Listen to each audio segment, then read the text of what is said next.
안녕하세요. 집에서 창업하고 비대면으로 성공하는 방법에 대해서 소개해드릴 고도현 강사입니다. 1강에서는 해외 직구 프로그램과 SNS 온라인 마케팅에 대한 개념 정리를 해드렸다고 하면 2강에서는 SNS 전체적인 개념으로 이해를 하시면서 블로그 사용하는 방법에 대해서 설명드리도록 하겠습니다. SNS 플랫폼을 전체적으로 이해하셔야 온라인 마케팅을 이해하실 수 있는데, 그 SNS를 이해하는 방법, 도구 하나를 가지고 블로그를 가지고 상위 노출하는 방법에 대해서 설명드려 보도록 하겠습니다. 그래서 첫 번째로 관리, 포스팅, 어플 활용, 키워드 분석, 총정리, 이 5가지 챕터가 원래는 약 10시간 정도의 강의로 되는 자료이지만 오늘은 쪽집게식으로 한 가지씩만 가지고 설명을 드리도록 하겠습니다. 오히려 많이 배운 것보다 조금만 알고 실행을 해보시고 필요한 부분은 조금씩 찾아서 활용해 보시는 것이 좋습니다. 이미 네이버 블로그에 관한 방법들은 네이버 블로그에서든지 유튜브에서든지 엄청나게 많은 강의들이 있기 때문에 제가 쪽집게식으로 찍어 드리고 거기서 필요한 부분을 조금씩 찾아서 정보를 얻으시는 것이 훨씬 좋은 방법이라고 생각이 됩니다. 그래서 1강 때 복습을 가볍게 하자고 들어가면 마케팅과 도구, 저희는 2가지를 다 활용할 수 있어야 됩니다. 그래서 사진과 글, 동영상을 다 활용하는 블로그의 특성을 다 배우게 되면 페이스북, 인스타그램, 유튜브는 어떻게 활용을 할 수 있는지 조금 인지하기가 쉽기 때문에 글을 많이 써서 기획자가 되는 방법을 터득해서 다른 SNS도 쉽게 활용하셨으면 좋겠습니다. 그리고 SNS를 활용할 때 개념을 꼭 알고 시작해야 되는 이유가 있습니다. 우리가 온라인 제품이나 서비스가 있다고 하더라도 이런 이해도가 없이 광고 대행사를 통해서 광고를 집행할 경우에는 매출 대비 효과가 나오지 않을 수가 있습니다. 그래서 광고 대행사는 배포를 해주는 사람이지 브랜드를 만들어준 사람이 아닙니다. 우리가 블로그를 통해서 어떤 키워드로 작성을 해야 되고 내 상품은, 내 매장은 어떤 식으로 홍보를 해야 효율적인지에 대해서 기본적으로 숙지를 한 다음에 광고하는 방법이 생각보다 너무 어려운 경우에는 광고 대행사를 통해서 작업을 진행하면 조금 더 수월하게 매출이 나올 수 있다라고 생각을 하고 있습니다. 그래서 광고를 하기 위해서는 온라인 마케팅의 기초 지식이 조금 필요하다라는 점을 강조하고 있습니다. 블로그란 웹사이트와 로그 기록하다의 합성어로 일상을 기록하는 공간입니다. 현재는 홍보를 많이 하는 공간으로 조금 변질됐지만 원래는 일상을 기록하는 공간이기 때문에 너무 어렵다라고 생각하지 마시고 그냥 쉽게 편안하게 말하듯이 친구하고 이야기하듯이 작성하면 되는 플랫폼이라고 생각하시면 됩니다. 블로그에서는 가장 중요한 7가지 용어가 있는데 제가 설명드리는 블로그에 대한 내용은 하루에 1시간, 2시간 이렇게 투자해서 하는 것이 아니라 처음에는 당연히 1시간, 2시간이 걸리지만 하루에 30분 정도 내가 오늘 어떻게 하루를 마무리했는지 내 사업에 대한 이야기를 하고 잘 수 있을 정도의 에너지만 사용해서 방법을 가르쳐 드리고 있습니다. 그러니까 꼼수를 부리는 게 아니라 상식적으로 어떻게 하면 된다, 이 가이드라인을 가지고 설명드리기 때문에 절대 실패할 수가 없는 방법을 말씀드립니다. 그리고 이 7가지 이외에 다른 로직이라든지 규칙들을 찾아다니면 오히려 더 어렵고 마케팅을 배우는데, 그러니까 블로그라는 도구를 배우는데 시간을 너무 많이 할애할 수 있기 때문에 제가 설명드리는 이 7가지 이외에는 굳이 찾아서 다닐 필요가 없이 내가 꾸준히 기본적으로 알고 있는 알고리즘에 대해서만 이해하고 작성하시면 훨씬 쉽게 활용하실 수 있습니다. 첫 번째로 가장 중요한 것은 포스팅입니다. 네이버를 블로그를 하는 사람들끼리는 너 오늘 1일 포스팅했어? 라는 말이 존재합니다. 그 말은 네이버에 글을 쓰지 않으면 이 세상에 정보가 없습니다. 그래서 글을 써야 이 세상에 나를 찾아올 수 있는 정보가 있기 때문에 강의를 아무리 많이 들어도 글을 쓰지 않는 사람들은 의미가 없습니다. 그래서 포스팅을 가장 중요하게 생각하고, 2번째로 서로 이유 추가가 서이추입니다. 글을 작성하는 사람들도 댓글을 달아주고 공감을 해주고 이런 관계식을 맺고 품앗이를 해줘야 조금 더 상위 노출에 되기 적합합니다. 쉽게 설명드리면 네이버에다가 글을 쓰고 다음에 가서 이웃들하고 노는 겁니다. 그러면 네이버가 당연히 싫어하겠죠. 그래서 포스팅도 네이버에서 하고 댓글, 품앗이 이런 것들도 네이버에서 하는 것이 좋다. 그래서 첫 번째로 중요한 것이 포스팅, 2번째로 중요한 것이 서이추다. 3번째로 로직은 네이버에서 말하는 규칙입니다. 네이버가 이렇게 하면 점수를 많이 주고 이렇게 하지 말라는 것을 하면 마이너스 점수를 줍니다. 그래서 네이버는 기본적으로 이런 규칙들에 대해서 변동사항이 조금 있지만 이 규칙들을 다 찾아서 쫓아다니는 것이 아니라 첫 번째 방문자 숫자, 두 번째 체류 시간, 이 두 가지의 알고리즘은 바꿀 수 없기 때문에 실질적으로 방문자 숫자가 많이 들어오게 하는 방법, 그리고 이 방문자가 내 글을 읽을 때 오랫동안 지속하는 체류 시간을 올리는 방법, 이 두 가지 알고리즘에 대해서만 이해를 하고 있으면 다른 규칙들은 굳이 찾아보지 않아도 괜찮습니다. 네 번째 지수는 네이버에서 말하는 점수인데 하나의 포스팅당 이런 점수가 주어집니다. 그래서 포스팅을 하면 어떤 포스팅은 플러스 10점, 두 번째 포스팅은 플러스 3점, 그래서 이런 포스팅 점수가 모여지면서 내 아이디의 점수가 주어지게 됩니다. 키워드를 항상 노출이 잘 되는 아이디는 이런 포스팅 점수가 높아서 그 아이디가 이미 최적화가 되어 있기 때문에 노출이 잘 되는 것입니다. 최적화는 쉽게 포스팅 개수로 따지면 약 150개 정도가 됩니다. 그러니까 하루에 한 개씩 썼다고 가정을 했을 때 약 5개월 정도 꾸준히 했던 사람이 최적화가 되는 것인데, 그러니까 1페이지 정도의 중소형 키워드들이 노출된다라는 기준이라고 생각하시면 되고, 재미로 웃자고 말씀드리면 거래되는 가격이 실제 100만 원에서 200만 원 정도의 거래가 됩니다. 그만큼 노력을 했기 때문에 판매를 해야 된다가 아니라 그것을 가지고 마케팅, 키워드 마케팅을 하면서 제품 리뷰도 할 수 있고 훨씬 더 많은 수익을 낼 수 있다고 설명을 드립니다. C랭크는 기성세대 블로그라고 생각하시면 됩니다. 하나의 카테고리에 약 800개의 글이 써져 있는 블로그라고 생각하시면 되는데 네이버가 항상 신뢰를 하고 있는 블로그입니다. 그래서 어떤 키워드를 쓰든지 간에 자기 카테고리에 있는 키워드라고 하면 항상 상위 노출이 되는 그 정도의 파워를 가진 블로그다라고 생각하시면 됩니다. 예전 말로는 파워 블로그다라고 설명을 하고 있습니다. 다이아라는 알고리즘은 2018년도쯤에 나왔던 것 같은데 기성세대 블로그들만 노출이 되고 새로운 블로그들은 하지 말라는 말이냐 이렇게 제시를 하니까 네이버가 새로운 알고리즘을 만들어냈습니다.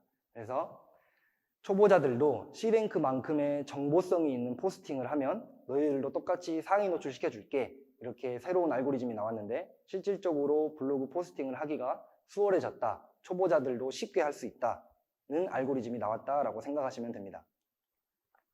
현재까지 검색 도구는 블로그가 가장 많은 점유율을 차지하고 있습니다. 페이스북에서 나오는 피드는 친구들, 지인들 이런 글들이 올라오고 내가 좋아하는 페이지들을 좋아요 해놨을 때 내 피드에 그런 글들이 올라오는데 페이스북에서는 한번 보면 그 피드들이 사라지기 시작합니다. 그래서 휘발성 콘텐츠라고 이야기하고 인스타그램 같은 경우는 그래도 네일아트, 헤어, 카페, 디저트 이런 식으로 찾아서 보기는 하는 검색 도구가 됐고 유튜브는 뭐 컴퓨터 조립 이런 식으로 실상 동영상을 보면서 활용해야 되는 것들은 유튜브를 통해서 많이 검색을 하고 있지만 현실적으로 저희가 정보를 찾을 때 중요한 정보만 딱 찾아본다든지 맛집을 간다든지 할 때는 아직도 검색 도구로 블로그가 가장 강력한 힘을 발휘하고 있기 때문에 블로그를 하지 않으시는 분들은 이런 SNS의 흐름을 알기 위해서라도 꼭 해보시는 것을 추천합니다. 처음에 블로그를 작성해보라고 말씀을 드리면 기승전결로 스토리텔링을 해서 작성을 하는 것이 아니라 한 장의 사진에 모든 내용을 다 담고 두 번째, 세 번째, 네 번째, 다섯 번째 사진은 할 말이 없어서 그대로 두는 경우가 생깁니다. 근데 친구들한테 설명하듯이 한 방에 다 설명하면 지루해서 잠을 자는 것처럼 첫 번째 장에는 간단하게 소개를 해주고 두 번째 장에는 진짜 핵심을 이야기해주고 세 번째 장에는 정리를 해주고 이런 식으로 기승전결을 나눠서 이야기하는 것이 좋습니다.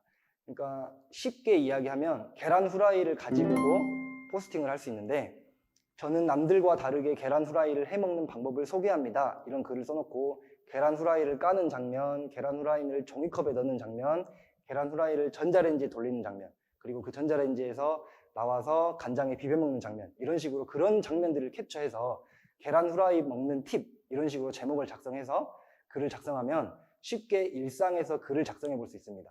처음부터 돈이 되는 내 메인 키워드를 가지고 내 사업에 대해서 글을 쓰려고 하면 생각보다 힘이 너무 많이 들어가서 남들이 쉽게 볼까봐 쉽게 글을 작성하지 못하는 경우가 굉장히 많이 생깁니다. 그러니까 너무 전문적이게 글을 쓰려고 하다 보니까 글을 오히려 못 쓰고 포기하게 되는 경우가 굉장히 많아요. 근데 처음에는 실상 노출이 되지도 않고 누구도 보지 않는데 공을 많이 들여서 썼기 때문에 노출은 안 되고 재미가 없어지고 이런 과정들이 계속 반복돼서 그만두는 경우가 굉장히 많습니다. 그래서 처음에 포스팅을 30개 정도 하기 전까지는 가볍게 내가 어디 맛집을 다녀왔는지 일상을 소개하면서 글을 작성하는 것이 가장 좋은 방법이다. 그러니까 점심 메뉴, 뭐 오늘의 운세, 내가 사용하는 뭐 컴퓨터 제품, 뭐 핸드폰 이런 거에 대해서 리뷰를 해서 블로그를 사용하는 방법을 쉽게 넘어가시면 훨씬 좋다라고 생각합니다. 그래서 블로그에 글을 쓸 때는 주관적인 내용을 써주는 것이 가장 좋습니다. 이게 제가 실제 사례인데, 제가 첨단에 친구가 카페 알바를 하고 있었는데 그 카페가 차 없이 가기 힘든 곳이었어요. 그래서 광주 차 없이 가기 힘든 곳, 힘든 카페라고 검색을 했는데 누가 본문에다가 차 없다면 가기 약간 힘든 그런 곳입니다 라고 검색을 해놔서 이 카페가 갈라 카페구나 이런 식으로 알게 됐던 경험이 있습니다. 그래서 가장 중요한 것은 나만의 경험을 가지고 컨텐츠를 작성한 것이 좋다. 이미 이 컨텐츠에 대해서 새롭게 쓰지 않아도 무수히 많은 정보들이 있기 때문에 남들하고 다른 내가 경험한 글을 쓰는 것이 가장 중요한 포인트입니다. 강의를 듣고 블로그를 쓰는 사람들은 이런 설계도를 가지고 글을 쓰시는 것이 좋습니다.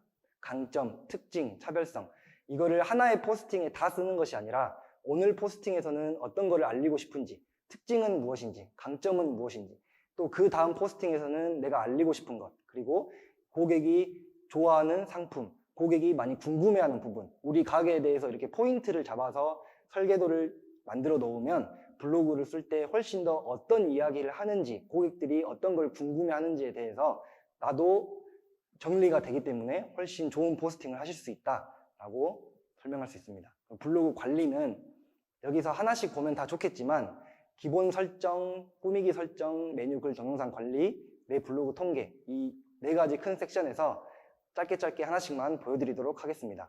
현재 블로그 정보를 보시면 블로그명, 별명, 소개글 정도를 작성하실 수 있는데 블로그명은 말 그대로 간판이라고 생각하시면 되고 별명은 어떤 거나 하셔도 상관이 없고 소개글 같은 경우는 자기가 어떤 일을 하는지 자기를 찾아올 수 있도록 연락처 정도를 넣어주시면 됩니다.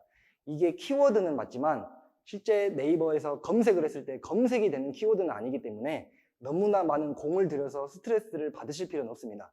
저희가 계속 강조하는 중요한 이야기가 하루에 30분 정도만 투자해서 활용하는 방법이지 전문가가 돼서 방문자가 10,000명이 들어오고 부업이 주업으로 전환되는 지금 마케팅을 가르쳐 드리는 것이 아닙니다. 그래서 블로그 주제, 저는 블로그 강의를 하는 사람이기 때문에 교육 학문으로 설정을 해놨습니다. 내 블로그 메인 주제가 아까 처음에 말씀드린 C랭크 블로그가 되는 카테고리라고 생각을 하시면 됩니다. 꾸미기 설정은 블로그를 할지 안 할지 내가 써보지도 않은 상태에서 꾸미는데 에너지를 너무 많이 낭비하면 안 되기 때문에 제가 강의에서 뺀 이유가, 가장 큰 이유가 사람들이 내 블로그가 예쁘다고 해서 들어오는 것이 아니라 키워드로 검색을 해서 정보를 찾아서 들어오고 내 글을 읽는 것이지 이 사람의 간판이 예쁘다 이렇게 해서 들어오는 것이 아니기 때문에 꾸미기는 여러분들이 블로그를 활용을 해보고 나서 나중에 5만 원, 10만 원만 들이면 홈페이지 형식으로 이쁘게 제작을 할 수 있습니다. 그래서 흥했을 때 꾸미는 것이 좋고 메뉴 글 동영상 관리에서 블로그 탭에 들어오시면 카테고리를 설정할 수 있습니다. 맨 위에 보이시는 페이지당 포스팅 개수를 1개 내지는 3개로 설정해야 되는 이유가 있는데 다음 페이지로 넘어가서 설명을 드리면 글이 끝났을 때 아래에 내가 다음 글들이 계속 소개가 됩니다. 페이지당 포스팅을 하나로 해놓으면 글이 1개만 나와 있고 그 다음에 글을 읽기 위해서는 아래 빨간색 네모를 클릭해야 다음 글로 넘어갑니다. 이 말은 방문자 숫자는 1명이지만 조회수는 2가 될 수 있습니다. 그 말은 이 블로그에 좋은 정보가 있기 때문에 방문자는 1명이지만 계속 그 사람이 내 블로그의 글을 2번째 글, 3번째 글을 읽어보기 때문에 네이버가 이 사람은 좋은 정보를 계속 쓰고 있구나 라고 인지를 하고 있습니다. 그래서 방문자 숫자는 100명이지만 조회수가 300, 400이 된다고 하면 네이버가 점수를 많이 쳐줘서 최적화 블로그에 조금 더 빨리 성장을 할 수 있다라고 설명을 드릴 수 있습니다. 그리고 블로그의 팁은 내가 관리할 수 있는 카테고리의 개수를 처음부터 많이 만들어서 다 할 거야 라고 생각하지 마시고 돈이 되는 메인 카테고리 하나를 만드시고 두 번째 일상, 정보를 줄 수 있는 카테고리 이렇게 2-3개 정도만 만들어서 활용을 하신 다음에 내가 관리가 잘 되고 하루에 하나씩 글쓰기가 쉬워졌다 하면 또 들어와서 카테고리를 만들어 주시면 됩니다. 그래서 메인 카테고리, 돈이 되는 카테고리, 내 매장을 홍보할 수 있는 나의 카테고리를 하나 만드시고, 전문 정보 카테고리, 관심 유발 카테고리, 그리고 일상 카테고리. 그러니까 7개, 일주일에 7개의 기준으로 따지면 돈이 되는 메인 카테고리의 글을 4개 정도를 찾고 나머지 정보나 일상 카테고리에서 3개 정도를 쓰시면 내 메인 카테고리로 내가 자리를 잡아간다. C랭크가 되는 카테고리로 잡아간다 라고 생각하시면 됩니다. 통계는 다른 것도 당연히 다 보시면 좋지만 가장 중요하게 보실 것이 유입 분석입니다. 어떤 사람이 내 블로그에 들어왔을 때 어떤 키워드를 가지고 검색해 왔나. 내가 블로그 제목을 작성했는데 생각보다 내가 작성한 제목보다는 내가 본문에 써놓은 내용으로 들어오더라 했으면 다음 포스팅할 때는 사람들이 많이 찾았던 키워드를 가지고 포스팅을 해놓으면 더 상위 노출이 잘 되기 때문에 방문자 숫자도 늘 것이고, 내 블로그는 통합 검색 영역에서 많이 들어오나 모바일 영역에서 많이 들어오나 내 상품은, 내 서비스는 어떤 것인지 이런 거를 파악할 수 있는 공간이다 라고 생각하시면 됩니다. 그래서 이제 포스팅하는 방법에 대해서 설명드리도록 하겠습니다. 사실 포스팅은 누구나 할 수 있는 것입니다. 그래서 오히려 배우지 않은 사람들이, 젊은 사람들이 더 잘하고 이제 하나씩 배워가는 사람들이 그렇게 배웠기 때문에 그렇게 하려고 어려움이 더 많습니다. 그렇기 때문에 이 과정은 내가 블로그를 재미있게 썼을 때, 포스팅 개수가 30개 넘어갔을 때 이런 가이드라인을 가지고 활용을 해보시고, 30개 이전에는 그냥 마구잡이로 한 단어만 쓰고 발행을 해도 되고 사진 하나만 올리고 발행을 해도 되니 조금 네이버 블로그라는 SNS의 개념을 조금 이해하셨으면 좋겠습니다. 프로필 아래에 글쓰기 버튼을 누르면 네이버 블로그 창이 뜹니다. 그래서 텍스트, 사진, 동영상, 링크 이런 식으로 기능들이 있고 오른쪽에 이런 제목들을 다 쓰고 발행을 누르면 포스팅이 되는 것입니다. 근데 우리는 이제 강의에서 배운 대로 하기 때문에 조금 더 디테일하게 봐보도록 하겠습니다. 모든 기능을 다 활용하면 좋지만 제가 계속 강조하는 하루에 30분만 활용을 하는 것입니다. 그래서 표 옆에 보시면 모니터 모양의 아이콘이 있는데 그 아이콘을 선택을 하면 PC에서도 화면이 모바일로 바뀝니다. 그러니까 블로그를 PC에서도 작성할 수 있고 모바일에서도 작성할 수 있는데 당연히 작업은 PC에서 하는 것이 훨씬 더 수월해서 PC 기준으로 말씀을 드리면 마지막에 발행을 할 때 모바일 형식으로 봐주면 여기 본문에 보이시면 방법을 띄고 하겠습니다. 이렇게 나와 있는 내용이 조금 편집을 하게 되면 모바일 사용자가 보기에 좀 더 수월하다. 그래서 마지막에 모바일로 전환을 해서 글씨를 문단이 딱딱딱 나눠지도록 설정을 해주시고 발행하는 것이 좋습니다. 그래서 가장 중요한 내용은 핵심에 들어가는 핵심 키워드를 본문에 5번 정도 추가를 해주는 것입니다. 왜 그래야 되냐면 제목은 기자 되는 법이라고 써놓고 본문에다가 블로그 강의를 써놓으면 네이버 로직이 이해하기가 어려워서 이 사람은 기자 되는 법을 설명하는지 블로그 강의에 대해서 설명하는지 혼돈이 옵니다. 그래서 글이 상위 노출이 잘 되지 않기 때문에 내가 제목의 키워드, 핵심 키워드를 기자 되는 법이라고 딱 잡았으면 본문에다가도 기자 되는 법에 대해서 계속 설명을 해줘야 네이버가 이 사람은 주제가 기자 되는 법이고 본문에도 기자 되는 법을 계속 설명하고 있구나 라고 해서 제 글들을 계속 상위 노출 시켜주려고 기계들이 노력을 합니다. 제목에 기자 되는 법이라고 썼으면 본문 바로 아래에 기자 되는 법이라고 똑같이 인용구를 사용해서 강조를 한번 해줍니다. 그 이유는 초보자일 경우에는 기자 되는 법이라고 제목을 썼지만 본문에 키워드를 반복해서 작성하기가 조금 어렵습니다. 그래서 네이버를 위해서는 사실 키워드를 한 번 더 깔고 가는 거야 라는 이미지지만 소비자 입장에서는 한 번 더 강조하는 겁니다. 이런 메시지를 남긴다라고 생각하시면 됩니다. 그래서 제가 최소한의 가이드라인을 제시해 드리면 사진 한 장당 100글자 정도를 반복해 주시는 것이 좋습니다. 이거는 본인의 경험으로 나온 거기 때문에 누구는 10장에 1000자 써야 된다, 누구는 10장에 2000자 써야 된다 이런 식으로 나뉘지만 제가 남들에게 적합한 정보를 드리기 위해서는 6장 정도의 텍스트가 600에서 한 1000자 정도 사이가 되면 보편적으로 20분에서 30분 정도가 걸리는 좋은 정보가 줄 수 있는 포스팅이다 라고 가이드라인을 조금 드린 겁니다. 그래서 처음에는 이런 식으로 활용을 해보시고 내가 자신감이 붙었다라고 하면 조금 더 사진을 많이 넣고 글자도 많이 넣어보시면 좋겠습니다. 블로그에서 본인이 직접 찍은 사진으로 작성하시는 것이 가장 좋고 내가 오늘 사진을 3장밖에 못 찍었다 할 경우에는 무료 이미지 사이트, 픽사베이 이런 곳에 가셔서 사진을 조금 활용하셔도 됩니다. 그 이유는 텍스트의 유사성이 없기 때문인데, 예를 들어 사람 많은 사진을 갖다가 저는 축제에 관련된 글을 쓰고 어떤 사람들은 뭐 강의, 강연 이런 데에 관련 글을 썼다라고 하면 두 개의 주제가 전혀 다르기 때문에 무료 이미지 사이트에 있는 사진들은 사용하셔도 됩니다. 그런데 당연히 강조하는 것은 본인이 직접 찍은 사진을 활용하는 것이 좋습니다. 그래서 저 같은 경우에는 광주 욕실 리모델링, 뭐 이동식 주택 이런 글들을 제가 직접 작업하면서 동영상으로 100기가 정도의 그 영상을 찍어서 캡처를 해가지고 매일매일 글을 작성하고 있습니다. 사진 설명 같은 경우에는 너무 길게 쓰려고 하지 마시고 제목에 들어간 핵심 키워드만 가지고 단어 형식으로 넣어주는 것이 좋습니다. 그래서 첫 번째, 두 번째, 세 번째 사진에 첫 번째 단어, 두 번째 단어, 세 번째 단어 이런 식으로 핵심 키워드만 넣어주시는 것이 좋고, 제가 계속 강조하는 하루 30분 활용하는 방법이기 때문에 저는 사진 설명도 쓰지 않고 있습니다. 동영상 넣는 방법은 네이버 블로그에 컴퓨터에 있는 파일을 바로 넣는 방법과 유튜브에 올려놓고 유튜브에 있는 링크를 가져와서 올리는 방법이 있는데, 예전에 네이버 TV가 한참 활성화되려고 했을 때는 유튜브에 있는 동영상이 네이버 동영상 영역에 검색이 되지 않았습니다. 하지만 현재는 네이버한테 공유를 해주기 때문에 현재는 유튜브에 있는 영상을 가지고 와도 네이버 통합 검색 영역에 동영상 영역에 노출이 됩니다. 그래서 두 가지 다 방법을 활용하셔도 됩니다. 요즘은 동영상 넣는 게 정말 기본이 돼가지고 제가 뒤에서 동영상 편집하는 방법까지 좀 설명드리도록 하겠습니다.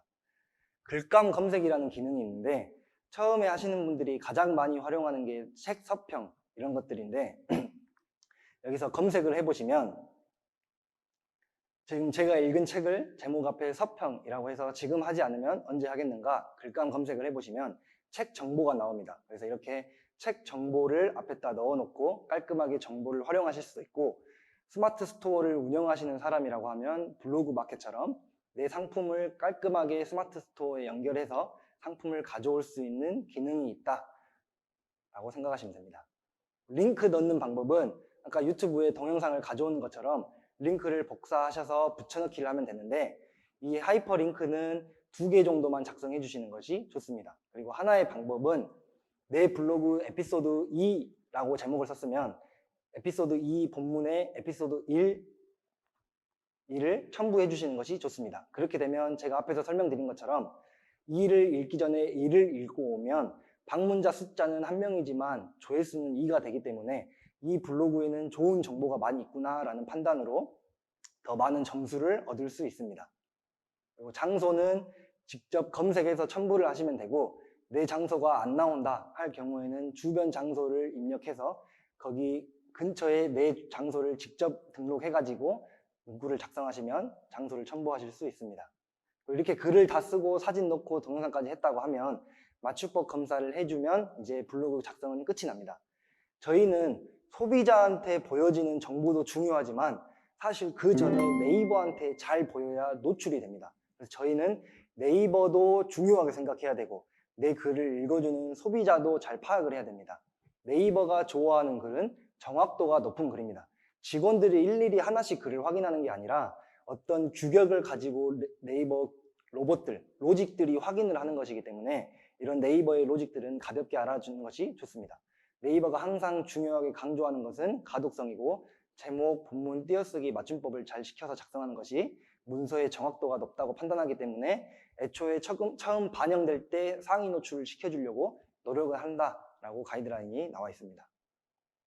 그래서 다 썼다라고 하면 맨 오른쪽 위에 발행을 눌러주시고 주제를 설정해 주시고 태그를 넣으시면 되는데, 이 태그도 마찬가지로 제목에 쓴 핵심 키워드만 가지고 작성을 해주시면 됩니다. 왜 그러냐면 에너지가 아깝기 때문에 어떤 더 많은 단어들을 넣기 위해서 머리를 싸맬 필요가 없습니다. 그래서 핵심 키워드들만 작성을 해주시고 발행을 해주시면 됩니다. 주제도 설정해 주시고 이 카테고리의 글은 항상 이 주제로 분류한다 라고 확인을 해주시면 됩니다. 네이버가 판단하는 좋은 문서는 당연히 신뢰할 수 있는 정보를 기반으로 작성한 문서이고, 복사나 짜집기를 하지 않는 독자적인 정보를 나만의 주관으로 해석한 글을 작성해 주는 것이 좋고, 어떤 맛집의 글을 봤을 때 이 글을 친구한테 공유하면서 여기 가자 라고 할 수 있는 친구들한테 공유를 하고 싶은 문서로 작성해 주시는 것이 좋다라고 생각하시면 됩니다. 좋은 블로그 포스팅이란 텍스트와 이미지, 동영상이 적절히 조화된 글이 좋은 포스팅입니다.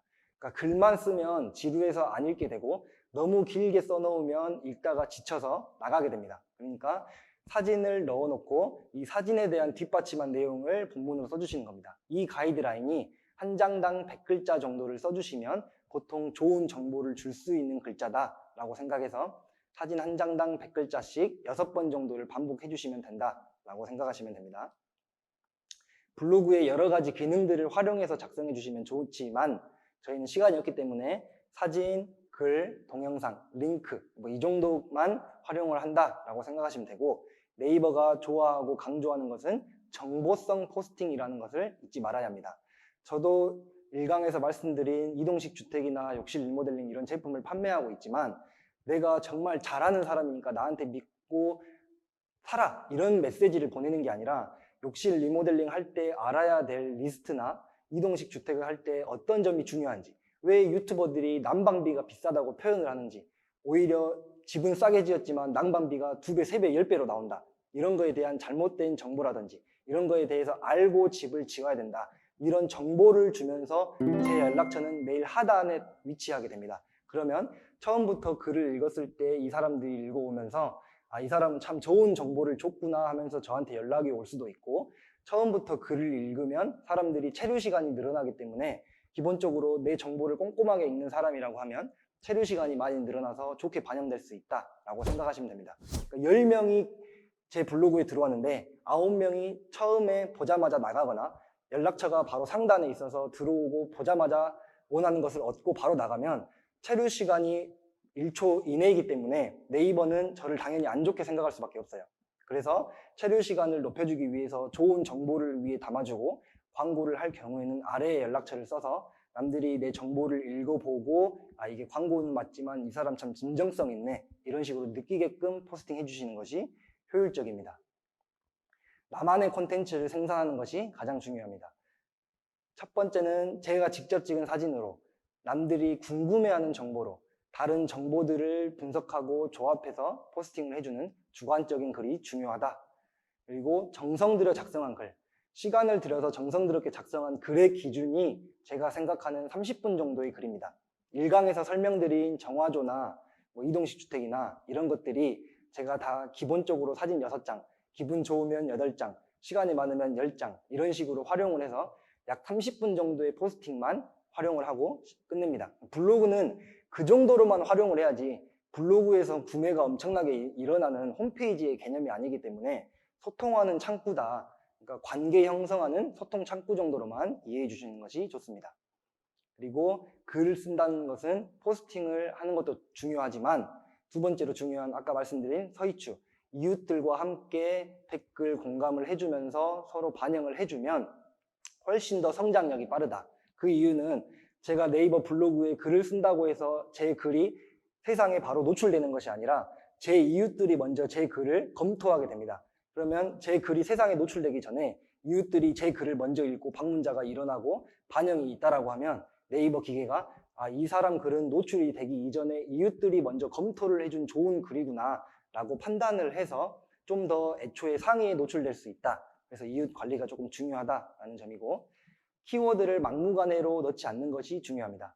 지금 예시를 가져왔는데 꼭 제목이 틀렸다, 정답은 없지만 제 생각에 이렇게 하면 좋겠다라고 말씀드리는 건데, 부산 동래구 온천동 수학과에 발전해 가요 이런 식으로 콘텐츠를 쪼개서 오늘은 한 개의 동, 내일은 다음 명장동, 그 다음은 안락동 이런 식으로 하루하루 쪼개서 글을 작성해 주시는 것이 좋고, 키워드를 중복으로 반복하는 것은 오히려 안 좋은 영향이기 때문에, 그러니까 남들에게 한 번에 많은 정보를 주려고 하면 되려 사람들이 찾기가 어렵고 노출이 잘 안 됩니다. 그래서 딱 원하는 한 명만의 고객을 가지고 글을 작성하면 오히려 쉽게 활용이 가능하다.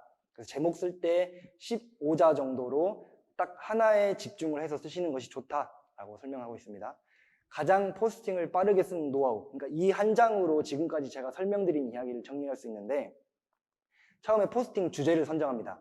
제가 핸드폰 갤럭시 S20을 주제를 선정했다라고 하면 이미 그 핸드폰에 대한 정보들은 뉴스나 블로그나 이런 데에 정보가 많이 있기 때문에 다 쓰는 것이 아니라 내가 내 블로그에 쓰고 싶은 정보만 찾아서 자료를 조합합니다. 그 다음에 그 핸드폰을 사진을 촬영합니다.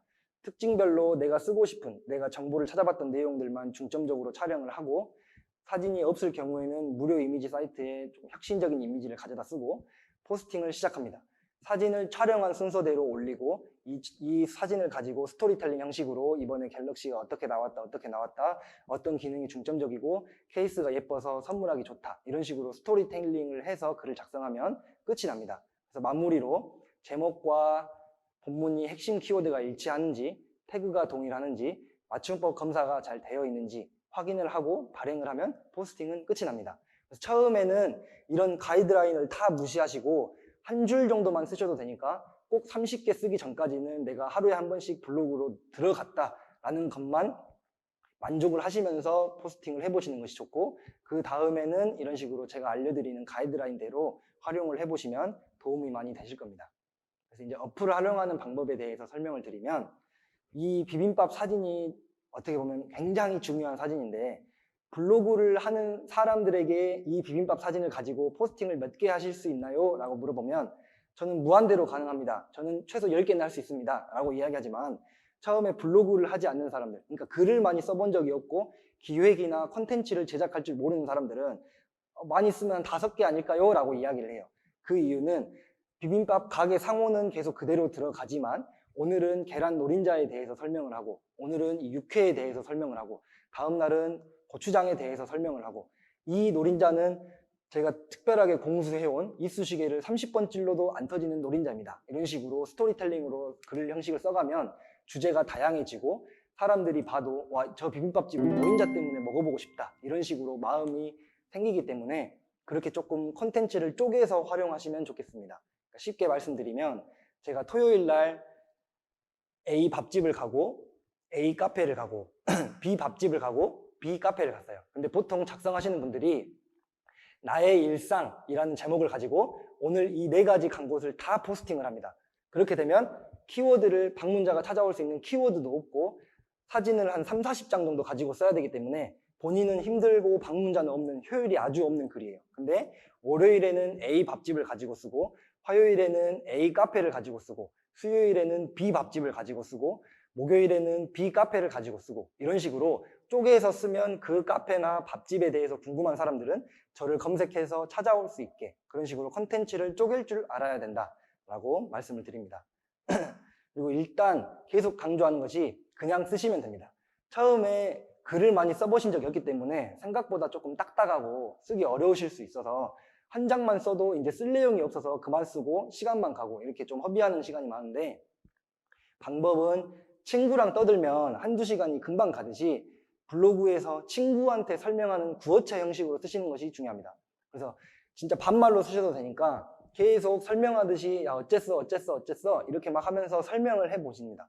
그 다음에 맨 위로 올라가서 검토를 하면 좋은 글이 됩니다. 글쓰기 명언 중에 초보는 가슴으로 쓰고 그 다음은 머리로 검토를 하면서 다시 써라 라고 하면 조금 좋은 글이 됩니다. 그러니까 저 같은 경우에는 일상 글들은 절대 검토하지 않고 내 마음대로 쓰고 맞춤법 검사만 확인을 하고 발행을 하고, 돈이 되는 이동식 주택 이런 글들에 대해서는 남들이 읽었을 때 이 정보가 좋은 정보가 될 수 있나? 다시 한번 검토를 해서 발행을 하고 있습니다.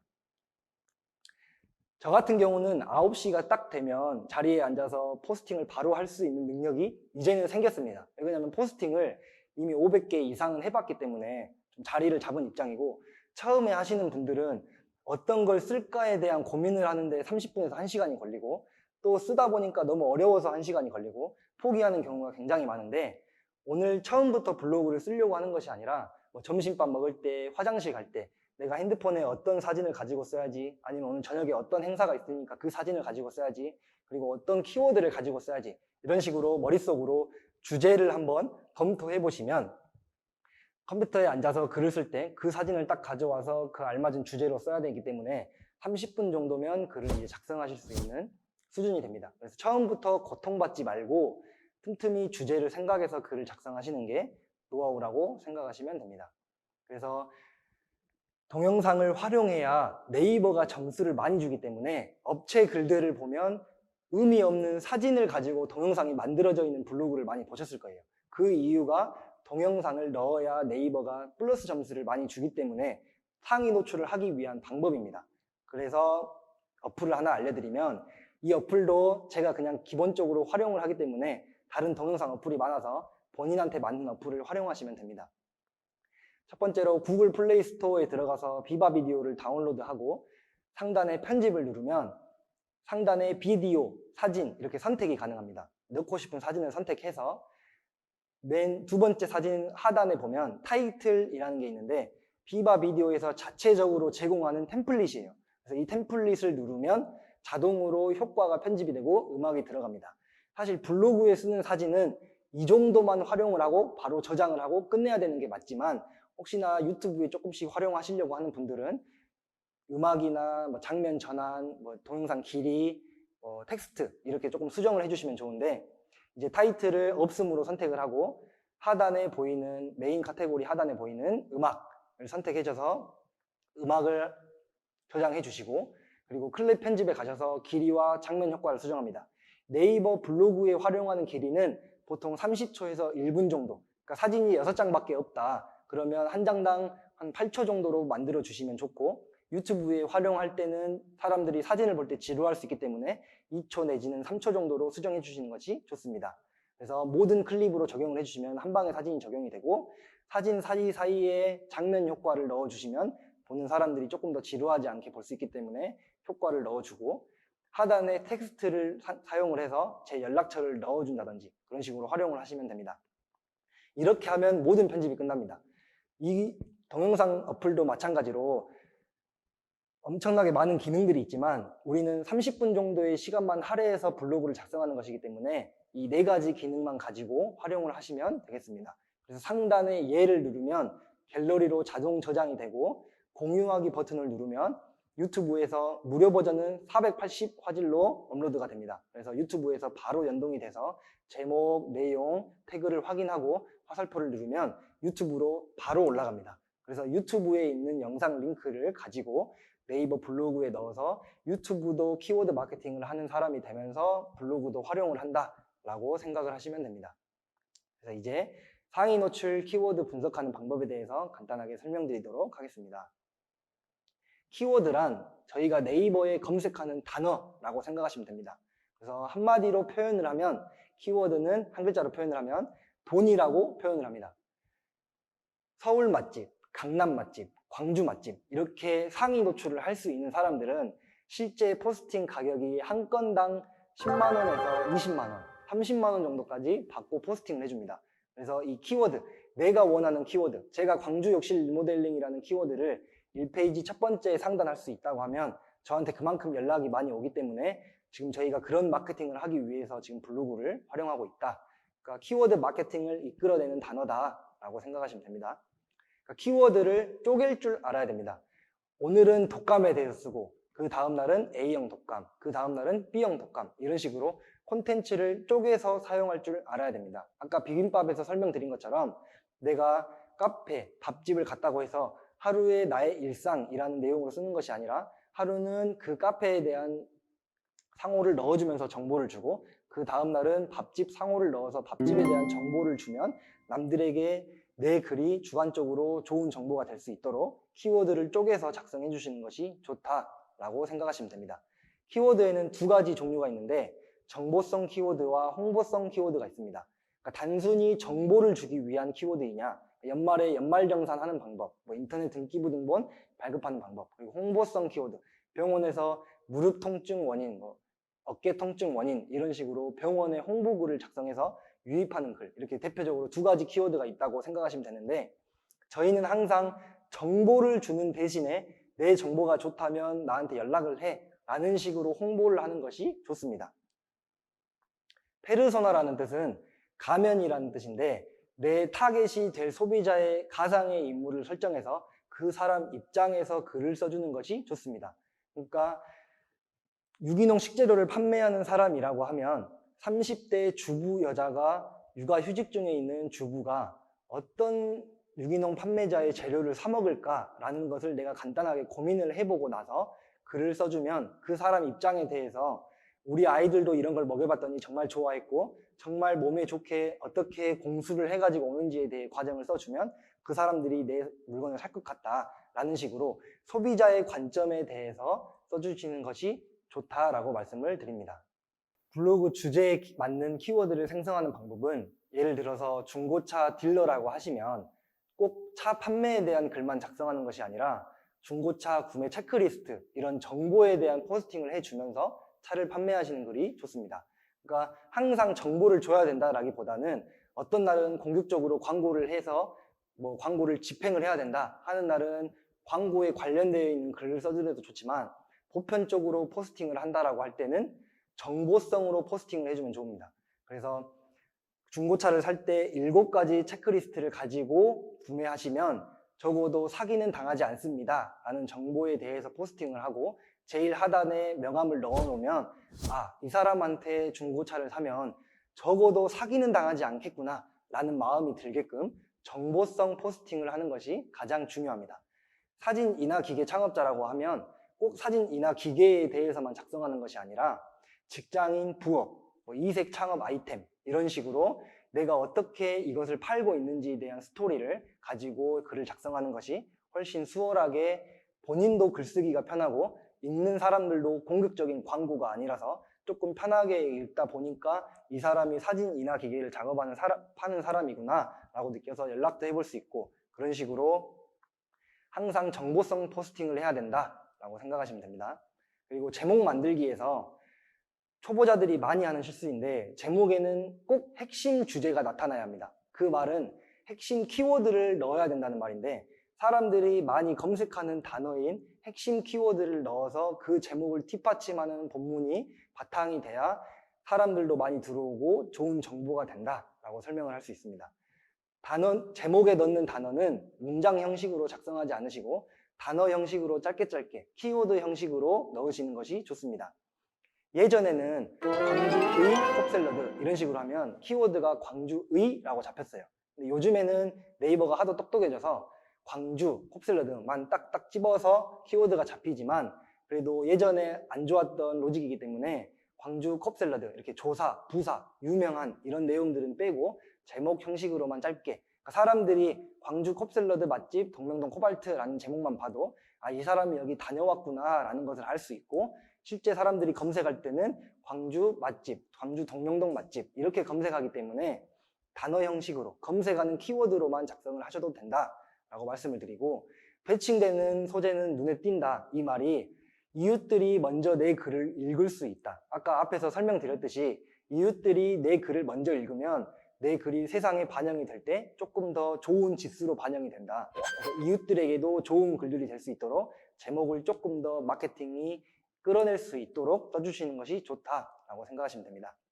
그래서 키워드 연관 조사를 통해서 처음부터 7만 명이 들어오는 마스크팩이라는 키워드는 노출하기 어렵습니다. 그래서 100명, 200명, 포스팅 개수로 예를 들자면 10개의 포스팅까지는 100명, 20개의 포스팅까지는 200명, 내가 어느 정도 최적화가 되고 자리가 잡았을 때는 1000명, 2000명, 3000명 이런 식으로 단계별로 잡고 올라가는 것이 성장이 빠르다. 그래서 블로그를 배워본 사람들이 하면 처음부터 자기 수준을 정확히 알고 있기 때문에 성장하는 것이 굉장히 빠릅니다. 하지만 배우지 않고 하는 사람들은 계속 강남 맛집 키워드만 가지고 쓰기 때문에 너무 경쟁력이 세서 노출이 안 되고 보이지가 않아서 방문자도 안 들어오기 때문에 네이버 지수가 높아지지 않아서 계속 성장하지 않고 수면 아래에 앉아 있다 라고 하기 때문에 자기 수준을 파악하면 좋다라고 생각하시면 됩니다.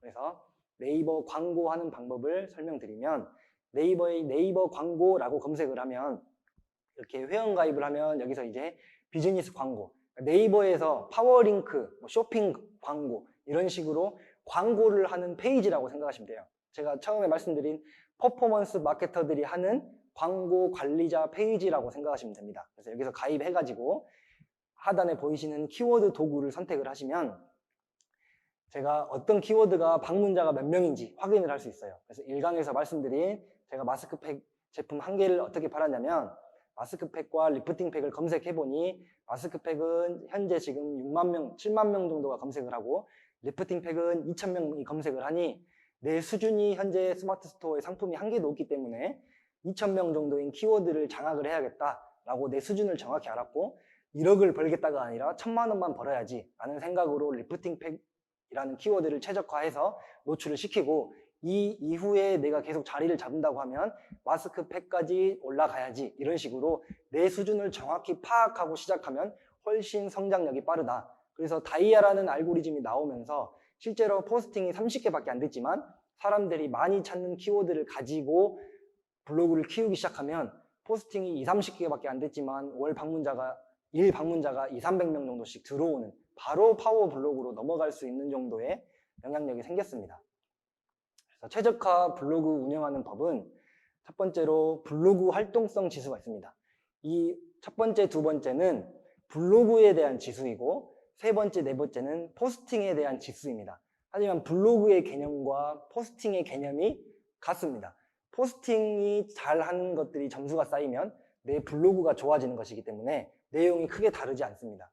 보시면 블로그를 운영한 기간, 그리고 포스팅 개수, 이 사람이 100개 썼는지 200개 썼는지, 그리고 포스트 쓰기의 빈도, 이 사람이 1년에 100개를 썼는지 100일 만에 100개를 썼는지, 그리고 최근에 얼마를 썼는지, 이런 식으로 이런 활동된 것들을 포함해서 블로그가 점수를 매겨줍니다. 그러니까 1년에 10개 작성한 사람들은 네이버랑 안 친해졌기 때문에 노출이 안 돼요.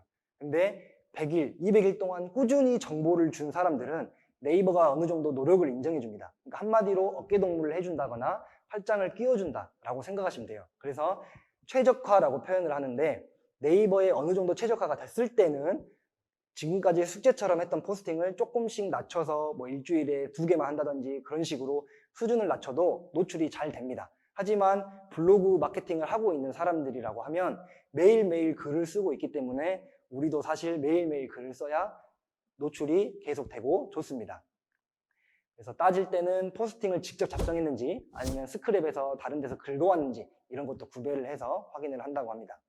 전체 공개되어 있는 포스팅 개수만을 가지고 점수가 매겨지고, 블로그의 인기도 지수는 방문자 숫자, 페이지 뷰, 이웃수, 스크랩수, 이런 것들이 포함돼서 적용이 되는데, 제가 다른 로직을 찾아가는 것이 아니라 가장 중요한 방문자 숫자, 체류 시간, 내 블로그에 정보가 많으면 체류 시간이 자동으로 늘어날 것이고, 내 키워드가 저점에서부터 조금씩 잡아가면 방문자 숫자가 들어올 것이고, 그러니까 처음에는 센 키워드를 잡아가는 것이 아니라 저점에 있는 키워드들부터 잡아가는 것이 훨씬 강력하다. 그래서 방문 횟수, 머무는 체류 시간들을 분석해서 내 인기도 지수가 판명된다고 합니다.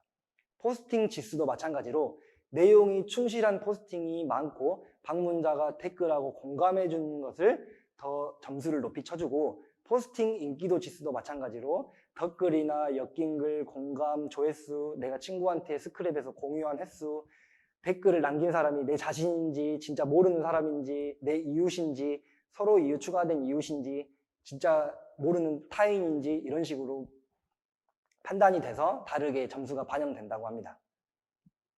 그래서 전문 지식을 살린 컨텐츠를 제작하는 것이 좋기 때문에 꼭 판매를 하는 게 아니라 정보를 주는, 그러니까 SNS 개념은 관계를 형성하고 내 홈페이지에 들어와서, 내 매장에 들어와서 구매를 할 수 있도록 소통을 하는 창구이지, 여기서 물건을 팔아버리겠다 이런 식으로 생각하면 오히려 안 됩니다. 그래서 출판사 같은 경우는 신간 소식에 대해서 이야기를 하고, 공공기관 같은 경우에는 정책과 지역 정보에 대해서 이야기를 하고, 중고차 판매하는 사람들은 구매 체크리스트, 중고차 살 때 당하지 않는 방법, 이런 식으로 정보를 주는 블로그를 바탕하는 것이 본인도 글 쓰는 재미가 있고 쉬워지고 기획하기가 좋아진다 라고 설명을 드리고 있습니다. 믿을 수 있는 정보로 신뢰를 쌓아야 꾸준하게 성장할 수 있는 방법이고, 블로그 이웃들과 객관적인 정보로 내 주관적인 내용을 담아서 정확하게 소통을 하시는 것이 좋고, 댓글, 답글, 안부글 이런 것들도 이웃들을 조금씩 늘려가면서 작성을 해주면 체류 시간이 올라가기 때문에 좀 더 좋은 영향을 낼 수 있다. 그리고 현재 모바일에서 가장 많은 점유율을 나타내고 있기 때문에 네이버가 항상 강조하는 것은 가독성, 읽기 쉽게 말하면 초등학생이 읽어도 이해가 되기 쉽게 써주시는 것이 좋고, 정확성이 있어야 되고 신뢰성을 바탕으로 글을 작성해 주신 것이 좋습니다. 제가 처음에 PC에서도 모바일 형식으로 바꿔서 글을 쓸 수 있는 기능을 알려드렸는데, 스마트폰 사용자가 많이 늘어났기 때문에 모바일에서 읽기 편하게 최적화되게끔 써주시는 것이 좋고, 핵심만 말씀드리면 상품 단순 홍보글들은 써주시는 것이 안 좋습니다. 당연히 홍보만 하는 거기 때문에 남들에게 좋은 정보가 되지 않아서 네이버에서 안 좋게 점수를 매깁니다. 그래서 사용하지 않고 사진만 받아서 리뷰만 하는 글들은 쓰는 것이 좋지 않고, 가까이 해야 되는 글들은 누가 봐도 전문성이 인정되는 글이고 본인의 상품을 직접 작성하고 내가 가서 직접 먹어보고 이 가게는 뭐가 좋았고 돈을 받고 썼지만서도 불구하고 객관적으로 주관적으로 이 가게는 이 점이 좋았고 이 점은 조금 안 좋았지만 이 점만 고치면 훨씬 좋아질 것 같다, 이런 식으로 피드백하는 식으로 정보를 작성하면 소비자들에게 훨씬 좋은 정보이면서 불구하고 네이버도 좋아하는 포스팅이 될 수도 있다라고 생각을 합니다. 그래서 지금까지 무작정 블로그 100개 작성하는 방법에 대해서 설명을 드렸는데, 제가 말씀드린 가이드라인은 잠시 머릿속에서 잊으시고 블로그에 대해서 어떤 도구인지, 내가 페이스북, 유튜브, 인스타그램을 하기 위해서 블로그에서 글 써보고 사진도 넣어보고 동영상 편집도 해보면서 블로그를 무작정 30개에서 50개 정도는 포스팅 해보면서 이 도구가 두렵지 않아졌을 때, 인터넷이나 키워드나 마우스가 두렵지 않아졌을 때 이런 강의들을 활용하면서 본인에게 필요한 포인트들을 찝어서 강의를 듣는 것이 훨씬 효율적으로 좋을 것이라고 생각합니다. 지금까지 무작정 포스팅하기에 대해서 설명드린 고도현이었습니다. 감사합니다.